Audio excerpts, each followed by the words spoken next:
بسم اللہ الرحمن الرحیم۔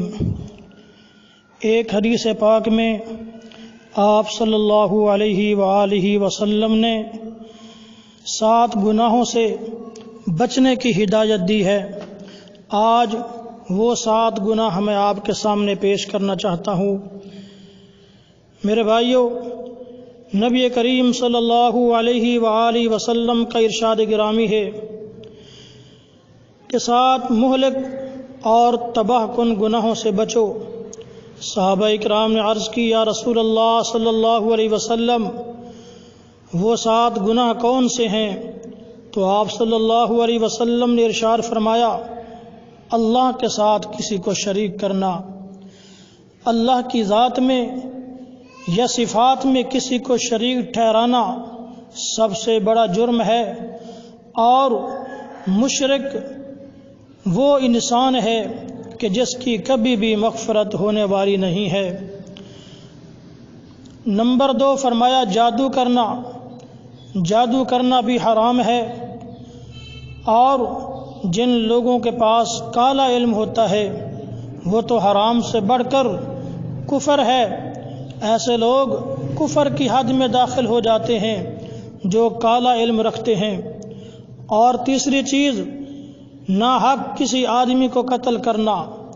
یہ کسی آدمی کو قتل کرنا اس قدر عظیم جرم ہے کہ ایک حدیث پاک میں آپ صلی اللہ علیہ وسلم نے ارشاد فرمایا، میرے بھائیوں غور سے سننا، آج مسلمان کا خون پانی سے زیادہ سستا سمجھ کر بہایا جا رہا ہے۔ تو آپ صلی اللہ علیہ وسلم کا کیا فرمان ہے؟ ذرا دل پہ ہاتھ رکھ کے سننا۔ آپ نے فرمایا کہ ایک شخص تو وہ ہے جو قاتل ہے، جو کسی مسلمان کو ناحق قتل کرتا ہے، اور ایک شخص وہ ہے جو اس قاتل کی مدد کرتا ہے، چاہے کسی ایک جملہ کے ساتھ بھی ہو۔ تو فرمایا کہ جو شخص کسی قاتل کی ایک کلمہ کے ساتھ بھی مدد کرے گا تو جب وہ قیامت کے دن اللہ رب العزت کی بارگاہ میں پیش ہوگا تو اس کی پیشانی پہ لکھا ہوا ہوگا، آئس من رحمت اللہ، کہ یہ شخص اللہ کی رحمت سے نا امید کر دیا گیا ہے، اللہ کی رحمت سے محروم کر دیا گیا ہے۔ تو میرے بھائیوں، سوچنے کا مقام ہے کہ جو شخص قاتل کی صرف ایک کلمہ کے ساتھ مدد کرتا ہے وہ تو اللہ کی رحمت سے محروم کر دیا گیا، اور جو شخص خود قاتل ہے اس کا انجام کیا ہوگا۔ اور چوتھی چیز آپ نے فرمایا سود کھانا، یہ بھی جرم عظیم ہے۔ آپ نے فرمایا سود کھانے والا گویا کہ وہ اللہ اور اس کے رسول کے ساتھ اعلان جنگ کر رہا ہے۔ 5ویں چیز، یتیم کا مال کھانا، بڑا ہی جرم عظیم ہے۔ قرآن مجید کا مطالعہ کریں، اللہ رب العزت فرماتے ہیں، ان الذین یأکلون اموال الیتامی ظلما انما یأکلون فی بطونہم نارا۔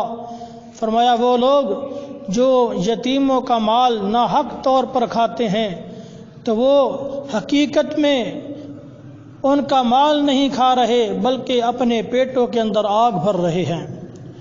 6ٹھی چیز فرمایا اپنی جان بچانے کے لیے جہاد میں لشکر اسلام کا ساتھ چھوڑ کر کے بھاگ جانا، یہ بھی بہت بڑا جرم ہے۔ انسان اپنے آپ کو شہید کروا دے، اللہ کے راستہ میں جان دے دے، لیکن میدان جنگ سے بھاگے نہیں۔ اور 7واں گناہ فرمایا اللہ کی پاک دامن بندیوں پر زنا کی تہمت لگانا۔ تو یہ 7 گناہ ایسے ہیں جن کو آپ صلی اللہ علیہ وسلم نے مہلک گناہ فرمایا کہ یہ انسان کو دنیا اور آخرت میں تباہ کرنے والے ہیں۔